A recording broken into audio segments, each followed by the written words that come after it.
Why do you want to work out? What is your goal? The most important thing is that you have a vision, that you have a goal. Because without that vision and without that goal, again, you're drifting around and you're never gonna end up anywhere. People don't become successful just by accident. Maybe the guy that found gold in California and started the gold rush, but don't count on that. That's the one in a lifetime kind of a situation. So you got to really have a specific goal, and to me, to have that vision that I want to be Mr. Universe, that I want to be the greatest bodybuilder of all time. That was a great vision, and that specifically to look like Reg Park and to be up there on that stage and to lift the trophy overhead and to win the championship over and over and over again. So that was a great goal. You have to have a goal. Now, it doesn't have to be that specific goal, but it has to have some goal. This is why I always recommend to people, sit down, take your time, and start thinking about, why do you want to work out? What is your goal? And that can be as crazy as it is. It could be, I want to impress girls. If that's your goal, so be it, but it motivates you. It could be that you're emulating a certain, bodybuilder or a certain football player, a certain boxer, whatever it is. Have those pictures put all over the wall like I did when I was a kid. I put pictures of Reg Park and of Sonny Liston, of boxers and of Ali and of powerlifters and weightlifters all over my bedroom, wall.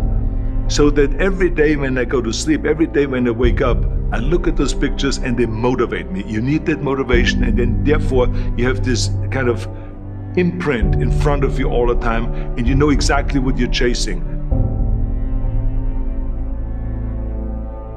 People always come up to me and says, why are you smiling? You're working out 5 hours a day. You're doing the same as the other guys, but the other guys have a sour face. They're pissed off that they have to do another rep or another set or something. I looked forward to another 1,000 reps of sit-ups. I looked forward to another 500 pounds of leg press or squat. I looked forward to doing more and more curls until my arms fall off. Why? Because I knew that every rep that I did and every set that I did and more weights that I lifted, I get one step closer to turning that vision into reality.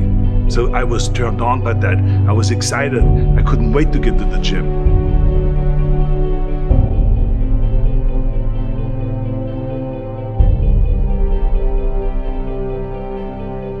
I remember that when I weighed 245 pounds, and Bob Rafelson, the director of Stay Hungry, said to me that I'm interested in having you come in for a reading and work on your acting and all this, because I'm interested in having you in a movie to star with Jeff Bridges and with Sally Fields.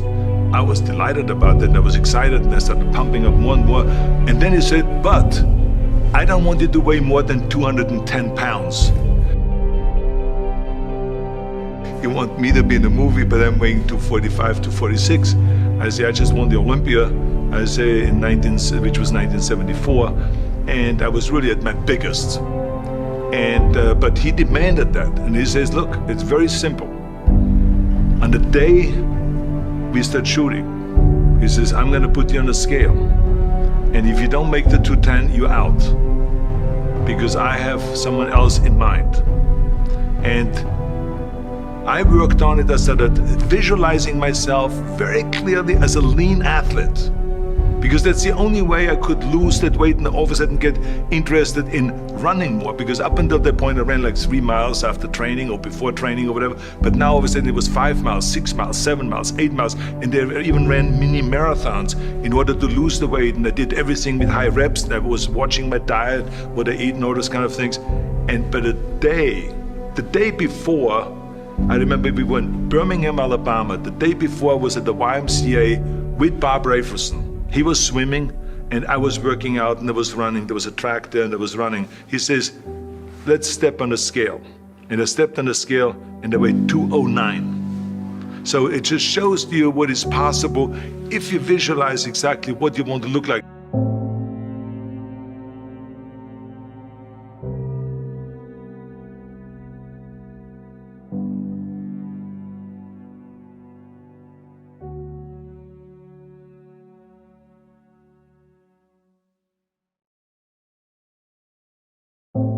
And there was no room for any kind of like, well, I can't get my act together or anything like this, because there's only a certain amount of time. But the key thing again is have the clear vision.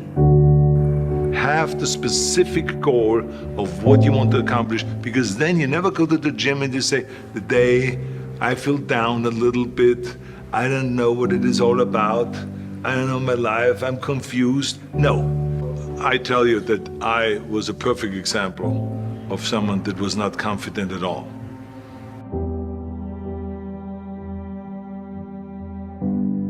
I mean, when I was a kid, I was just like any other kid. I had my hang-ups and problems and all this. But when I joined the weightlifting club and I won my first little trophy because I did the best clean and jerk, and then we went to another meet and I won another little trophy, I started feeling like somebody. But the bottom line is, everyone can use the same method, because I used it in politics, I used it in making money, I used it in everything that I've done in the movie business. When you have one little victory, little victories add up, and that is what gives you then ultimately confidence. Well, for me, the most important thing always to have a deadline. So when I, for instance, had a competition, and let's say the competition was in the middle of September, and it was now beginning of summer, so there was no more time to screw around. So there was the time now to get going on a diet, to get going with the training, to not slack off at all, because there was a deadline there. The day of the competition, I had to be in the best shape possible. And I knew that if I come to the competition and I lose because I did not schedule my training the proper way, or I didn't have the right frame of mind, or I didn't give everything, literally worked my butt off, I would be just so angry. So I never wanted to be in that situation. So this is why it was very important to pick that time and to say, this is when I have to be in top shape, and then I work towards that. But it's not just with the competition. I mean, it's the same in the movie business. I mean, to me, it was always a big advantage when I said, okay, my movie starts on April 1, and I have now 3 months, so I have to get really in great shape. So you pick those times. It could also be that you have no movie and you have no Mr. Olympia or no Mr. America, no Mr. Universe coming up or any of those things. But you say to yourself, the summer starts in June.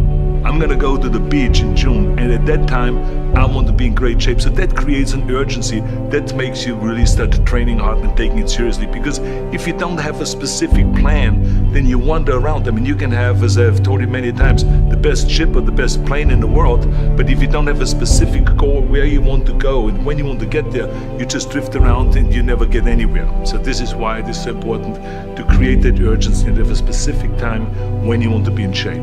Well, I mean, look, everyone has a problem with time, but the day is 24 hours and we sleep 6. Now, I know there's some out there that say, whoa, I need 8. Well, I say just sleep a little faster, because the bottom line is we have 6 hours of sleep, 24 hours are available, so you have 18 hours now available to your work, your family, your hobbies, and also to learn something new or to do something new, which could easily be that you want to learn a new language, or that you want to read as a New Year's resolution, I have to read a book every week, or you say, I'm gonna go and reshape my body.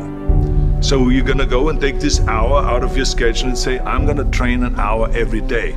So this is, for most people, a huge challenge, but it is totally doable, I can tell them, because the kind of things that I did when I came to this country, I mean, I went to school, I was working in construction, I was working out my 5 hours a day, I was taking acting classes from 8 o'clock at night to 12 midnight, I was doing all of those things.